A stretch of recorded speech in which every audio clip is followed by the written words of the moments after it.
Week 6 of the NFL season is in the books, which means it is time for a quick recap. What is going on, y'all? Five Sports Hall back at it with another video talking, of course, some NFL. And if you're new to the channel, welcome. Make sure to go ahead and subscribe by hitting the big red subscribe button down below, folks. Go ahead and do so because it helps me out a lot when you support the channel. And make sure to hit the bell icon to be notified every time I drop a new video, and I do so weekly, multiple times a week actually. And follow me on my social media, guys. Links down below and on the screen for my Twitter and my Instagram. So with that being said, I'm debuting a new segment on the channel, which is essentially going to be my 10 takeaways from whatever week of the NFL season it is. And again, we're a few weeks into the NFL season, but hey, better late than never, right? And the reason why I wanted to do this segment is because I obviously do talk a lot of Bears on this channel, but of course I watch the rest of the league as well. And making separate videos sometimes for smaller topics might just not be worth it because either there's not much to talk about there, or, you know, for the most part, it's not a large enough topic. So for me to get it out, I mean, I tweet about it, so that's why you guys should obviously follow me on my social media. But I also want to kind of give my thoughts on just little tidbits here and there in the NFL season, things I'm taking away, things that I'm buying, things that I'm selling. So think of this as essentially a bit of a stock market here, where I'm going to be buying certain team shares and selling them and tell you guys what's real, what's not, what you should believe, what you shouldn't. So again, 10 takeaways every week. If you guys like this segment, let me know down in the comments below. If you don't like it, no worries. I can get rid of it. I do my weekly prediction videos, for every single week. I can just do that and I can just go back to tweeting. But again, just trying this out. Hopefully I can, obviously stay consistent for the rest of the NFL season. But here we go, my 10 takeaways from week 6 of the NFL season. So again, here, quick hits, folks. Quick, like, I'm not trying to go too deep into the topic. I'm trying to keep it, moving. The first thing I want to talk about is refs are becoming too much of an issue, folks. And we saw this on Monday Night Football with the Packers and the Lions.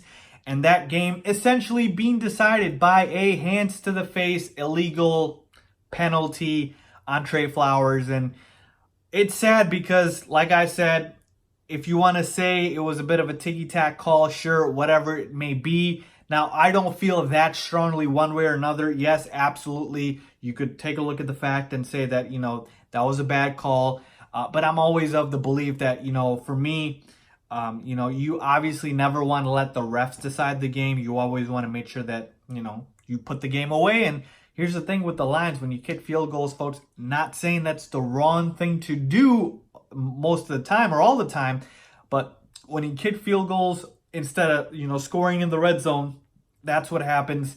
You let the other team have an opportunity. The Packers, they were thoroughly dominated in this game by the Lions. So to the fact that they were able to even have a chance to come back just speaks to how, inept it was for the Lions to not be able to close the door on the Packers. So like I said, I hate the fact that the refs are the only thing people are going to talk about, because I just want to talk about the game. That's it. But that's what it's going to get talked about. And we've seen across the league multiple occasions where the referee's just been awful. Refereeing has just been awful across the league. So the NFL, again, needs to do something about it. I'm not saying I have the solution, but I damn sure can go ahead and tell you that there is a problem. So that's number one. Let's move on to my second takeaway of week 6 of the NFL season. The 49ers defense is legit, folks, okay? And here's the funny part about it. I like the 49ers a lot, but I like them because of Kyle Shanahan, who's, of course, an offensive, mastermind. He's known for his offensive play calling. But this 49ers defense, folks, just go and take a look at what they did to Jared Goff and Baker Mayfield. Just take a look. Go and look at the numbers. Jared Goff, 78 yards passing, and Baker Mayfield, I believe he had like 100 yards passing, folks. Robert Saleh, who I believe is the defensive coordinator, boy, does he have these guys playing out of their damn minds. 49ers defense is better than their offense, and that's saying a lot for me because I'm a huge Kyle Shanahan fan. Now, of course, I had the Rams winning that division, and right now it doesn't look like it. The 49ers are undefeated.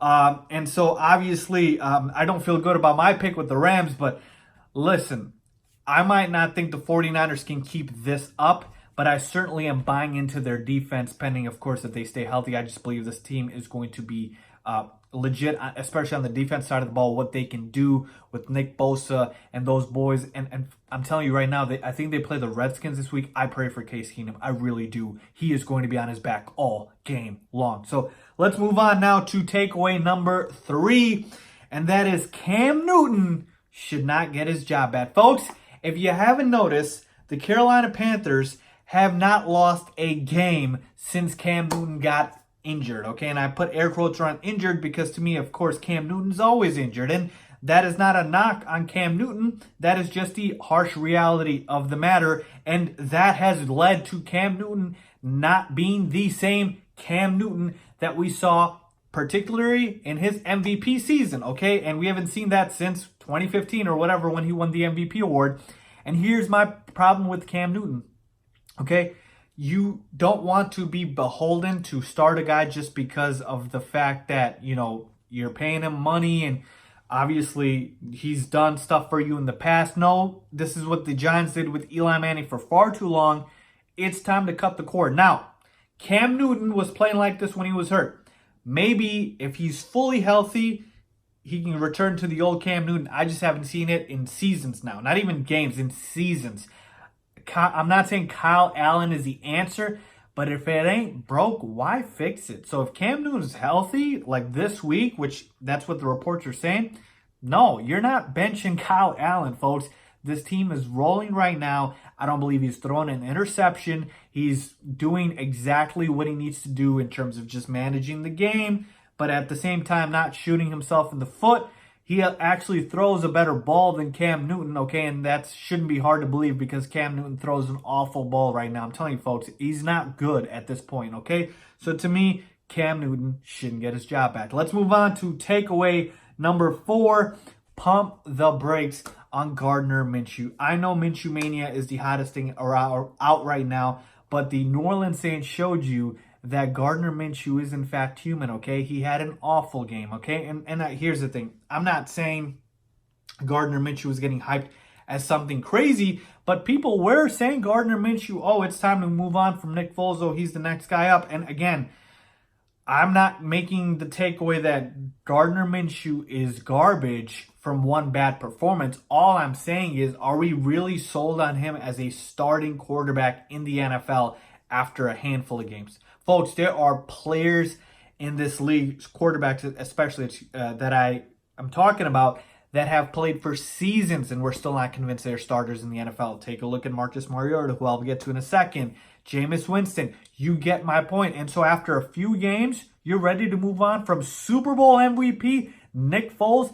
I'm not so sure about that. Just pump the brakes on Gardner Minshew. We need a bigger sample size. Let's move on to number 5, my key takeaway, and that is the Dolphins need to keep starting Josh Rosen. I know Fitzmagic was back. I know the Dolphins almost won that game against the Redskins, but here's the deal. The Dolphins are going nowhere. We all know this, Dolphins fans, if you're watching. It's better for you to lose. So here's what you do. You start Josh Rosen the rest of the year. Why? Because if Josh Rosen sucks, it helps you out. And if Josh Rosen's good, you can evaluate him as your starting quarterback moving forward. Starting Ryan Fitzpatrick does nothing. Zero, zilch, nada. Outside of sending a message to Josh Rosen, which is probably what Brian Flores did by starting or benching Josh Rosen and putting in Ryan Fitzpatrick, it does nothing else. So to me, if you're the Dolphins, you gotta absolutely keep starting Josh Rosen. Let's move on to my key number 6 takeaway, and that is the Minnesota Vikings are way more dangerous when they are balanced, folks. And here you saw it the past 2 weeks. The squeaky wheel got greased after the Vikings wide receivers called out Kirk Cousins and the passing offense or lack thereof. Adam Thielen, big game 2 weeks ago, and then Stephon Diggs this week goes all out, catches 3 touchdowns. And you saw Kirk Cousins has been catching a lot of flack, folks, but he is a capable quarterback in the NFL. He is absolutely a viable starting quarterback. I'm not saying he's one of the best, but he's absolutely a viable starting quarterback, average to above average. The Vikings, with their play calling to go absolutely run heavy, were just making Kirk Cousins a game manager and just making him afraid to make mistakes. No, let him throw. This Vikings offense is too talented to just be run first. You've got two, not one, two all-pro receivers on the outside and Adam Thielen and Stephon Diggs, and you're going to be run first? Yeah, okay. That is a complete waste of the talent you have, and I hope the Vikings realize them going run first is just helping everybody else out because they're predictable. The only thing that's going to do is beat up on bad teams, and come playoff time, there won't be bad teams to beat up on. You're going to have to throw the football, so start doing so, and you saw the results. Let's move on to takeaway number 7, and that is something I mentioned earlier, Marcus Mariota. Now, I will shout out my boy MJ Takeover at Sports Fan Entertainment, who I'm kind of borrowing this from, and that is Marcus Mariota getting benched. Did the Titans really ruin his career? Because, look, folks, Marcus Mariota coming out of Oregon was a special quarterback. Now, the 2015 quarterback class, it wasn't a great day for them because Jameis Winston had like 5 or 6 turnovers and Marcus Mariota gets benched. I don't know what is going on right now with, obviously both those two teams, but the quarterback play has been awful, and we can easily say the infrastructure in place with the coaching staff and really the top level down hasn't been there. I don't think they've put these guys in positions to succeed. I don't think Marcus Mariota is an excellent quarterback, but I do think he's capable, and I did like him coming out of Oregon. So to me, it's just sad. It's a sad story what happened to Marcus Mariota. As far as obviously if it's over for him in Tennessee, it absolutely seems like it. I don't know how you go back to Mariota after you bench him. But yeah, they made the move to Ryan Tannehill, and it's sad, folks, because to me, like I said, Marcus Mariota had a lot of promise. So did Jameis Winston, so I'll kind of throw him in here as well, but it's just sad. It's just sad, folks, okay?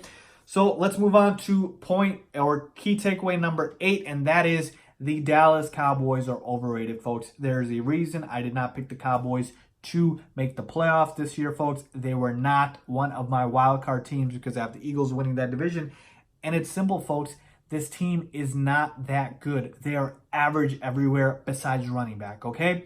Average defense, average at quarterback. Like I said, running back, Ezekiel Elliott is elite. And then receiver-wise, Amari Cooper is good. Michael Gallup's okay, but again, if you take the whole receiving core, average, okay? Maybe a slightly above average.